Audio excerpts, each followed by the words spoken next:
বন্ধুরা, আমি রুম্পা। আজ আমার রান্নাঘরে তোমাদের পাঁচমিশালি সবজি আর চিংড়ি মাছ দিয়ে চচ্চড়ি করা দেখাবো। সেই পাঁচমিশালি সবজি সব কাটা আছে, লাউ ডাঁটাও আছে, ধনে পাতা আছে, কাঁচা টমেটো আছে, আর আছে পটল আছে, আলু আছে, পাকা টমেটোও আছে, আর লাউ ডাঁটা লাউ সবজিও আছে। আর এই চিংড়ি মাছটা ভাজা বসিয়ে দিয়েছি। তারপরে দেখতে থাকো বেশি দিই। চিংড়ি মাছটা আমার ভাজা হয়ে গেছে।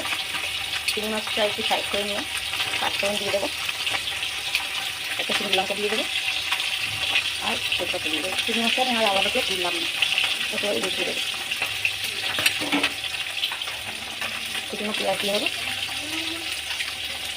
পেঁয়াজটাও লাল লাল করে ভাজা হয়ে গেছে, এবার সবজিগুলো দিয়ে দেবো। অল্প করে লবণ দিয়ে দেবো। লবণটাকে নাড়িয়ে নিয়েছি, নিয়ে এবার ঢাকা দিয়ে দেবো। এবার একটু হলুদ দিয়ে দেবো,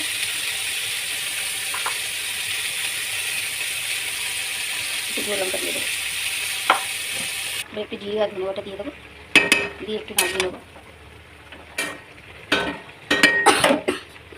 দিয়ে আবার একটু ঢাকা দিয়ে দেবো। এবার একটু জল দিয়ে দেবো, যাতে সবজিগুলো সব সিদ্ধ হয়ে যায় ভালোভাবে। আবার একটু চচ্চড়িটা ঠিক এরকমভাবে আমার রেডি হয়ে আসছে।